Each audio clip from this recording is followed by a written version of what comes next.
Hello बच्चों, welcome to boom academy. Problem says charges Q1 and Q2 are at points A and B of a right angle triangle OAB. See figure.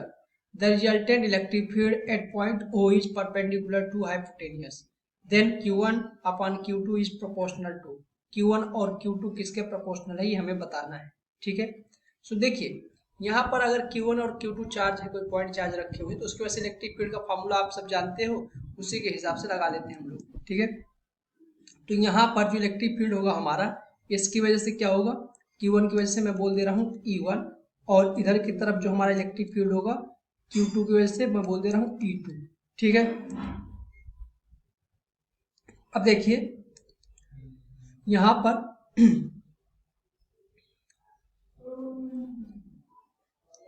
जो electric field आएगा वो हमारा net electric field बोला गया है कि किसके कैसे होगा, परपेंडिकुलर टू द हाइपोटेनस। जो हमारा हाइपोटेनस उसके परपेंडिकुलर होगा, मींस नेट इलेक्ट्रिक फील्ड हमारा ई नेट इसके अलॉन्ग आने वाला है, और ये जो होगा ये परपेंडिकुलर होगा, ये 90 डिग्री का एंगल होगा। ठीक है, ये अगर 90 डिग्री का एंगल होगा तो मैं यहाँ पर एक चीज और बोल सकता हूँ, इनके एंगल डिफरेंट बोल सकता हूँ क्या। ये वाला हमारा E2 है, तो चलिए इसे θ1 बोल देते हैं, और ये वाले एंगल को θ2 बोल देते हैं, क्योंकि इनकी साइड डिफरेंट है तो ऑब्वियसली एंगल भी डिफरेंट होंगे। ये सब थ्योरम्स आप जानते हो ऑलरेडी। ठीक है, अगर ये वाला एंगल मेरे पास θ1 है, ये 90 है, तो ये वाला एंगल बताइए कितना होगा, 90 माइनस θ1 होगा क्या बेसिकली, और ये वाला एंगल कितना हो जाएगा, इधर वाला 90 माइनस θ2। ठीक, अब देखिए हमें क्या करना है, यहाँ पर नेट इलेक्ट्रिक फील्ड किधर आनी चाहिए, हमारा परपेंडिकुलर आना चाहिए। परपेंडिकुलर आने के लिए क्या करना पड़ेगा, ये वाला एंगल, ये जो हमारे पास ये एंगल 90 माइनस θ1 है, इसे मैं बोल सकता हूँ, ये एंगल बोल सकता हूँ क्या, ये वाला एंगल है अगर 90 माइनस थीटा, तो इसे 90 माइनस थीटा, हाँ एक सेकेंड,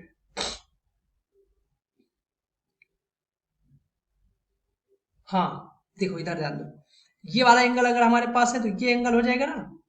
ठीक है, ये एंगल कितना हो जाएगा, 90 माइनस θ2, और ये एंगल अगर इतना है तो ये वाला एंगल कितना हो जाएगा, 90 माइनस θ1। ठीक, अब जो हमारे पास ये E2 है और E1 है, इसके कंपोनेंट कर लेते हैं। E2 E1 के कंपोनेंट कैसे होने चाहिए, कुछ ऐसे हो कि ये आपस में क्या हो जाए, कैंसिल आउट होगा, तभी ये जा करके ये वाले हमारे पास कंपोनेंट कैंसिल आउट होंगे, मीन्स इक्वल होंगे, तभी जा करके यहाँ पर नेट इलेक्ट्रिक फील्ड हमारा इधर की तरफ आएगा। ठीक है, तो इधर देखो मैं कंपोनेंट कर लेता हूँ, जैसे कंपोनेंट करूंगा इधर की तरफ कंपोनेंट क्या आ जाएगा मेरा, E2 साइन 90 माइनस θ1। ठीक है, और इधर का जो कंपोनेंट आएगा वो क्या आएगा, E1 साइन 90 माइनस θ2। ठीक है, ये मैंने यहाँ पर लिख लिया, और ये दोनों इक्वल कर दे रहा हूँ, तभी जाकर के नेट इलेक्ट्रिक फील्ड हमारा क्या होगा, परपेंडिकुलर हो जाएगा। ठीक है, तो यहाँ पर ध्यान दीजिए, जैसे इक्वल करते हैं क्या आता है हमारा, E2 साइन 90 माइनस θ2 बराबर किसके होना चाहिए, E1 साइन 90 माइनस θ1। अब देखिए E1 और E2 का वैल्यू रख देते हैं, पॉइंट चार्ज की वजह से इलेक्ट्रिक फील्ड क्या होता है, E1 का वैल्यू क्या हो जाएगा K, ये E2 का वैल्यू क्या हो जाएगा K Q2 अपान इनके बीच का डिस्टेंस कितना है x2 स्क्वायर, और ऐसे E1 क्या हो जाएगा हमारा, E1 यहाँ लिख देता हूँ K Q1 अपान x1 स्क्वायर। ठीक है, तो E1 E2 की यहाँ पर वैल्यू रख देते हैं, तो E2 का वैल्यू कितना है K Q2 अपान x2 स्क्वायर इंटू ये क्या हो जाएगा, साइन 90 माइनस थीटा कॉस θ2, और ये हो जाएगा K Q1 अपान x1 square sine 90 minus theta cos θ1। यहाँ से देखिए K से K कैंसिल आउट हो जाएगा, cos θ2 और cos θ1 की वैल्यू निकाल लेते हैं, तो देखिए हमें ट्रायंगल मालूम है, यहाँ से निकाल लेते हैं ना, ये कितना हो जाएगा, ये हो जाएगा x1 square plus x2 square, ये हमारा हाइपोटेनस हो जाएगा, तो cos θ2 की वैल्यू क्या आ जाएगी, ये सब लिखना आप ऑलरेडी जानते होंगे। ठीक है, तो cos θ2 की वैल्यू, cos θ2 के लिए ये वाला हमारा क्या हो जाएगा, बेस अपान हाइपोटेनस, तो बेस कितना है, ये मुझे मालूम रहता है, मैं ये लिख देता हूँ, तो क्या लिखना है, थीटा टू के लिए बेस क्या है, x1 अपान, यहाँ पर थोड़ी सी हम लोगों ने गड़बड़ की है, वो गड़बड़ी ये किया है कि जो ये वाला एंगल है हमारा थीटा 1 है, ये यहाँ पर थीटा 1 है, इसीलिए गड़बड़ हो रहा था। ठीक है, तो ये हमारा साइन E2 क्या होगा, थीटा 1 होगा, ये भी थीटा 1 होगा। ये वाला है थीटा 2, ये देखिए ना यहाँ पर E1 के साथ क्या है थीटा 2, तो ये 2 और 2, ये आपको ध्यान रखना है, माइनर मिस्टेक की वजह से आंसर हमारा गड़बड़ आ जाएगा, हो सकता है यहाँ पर ऑप्शन भी गिवन हो। ठीक है, तो Q2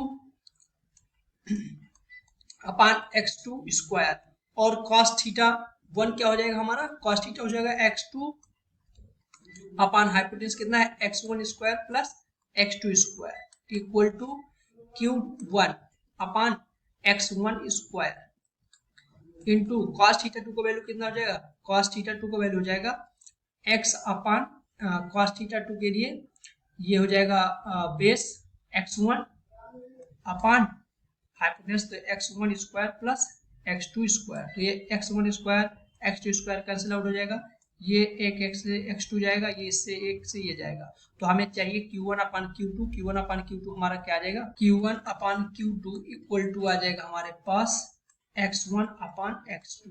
तो देखिए कौन सा वाला आंसर हमारा मैच कर रहा है, x1 अपान x2, सी पार्ट मैच कर रहा है। आई होप ये आपको समझ में आया होगा। Thank you.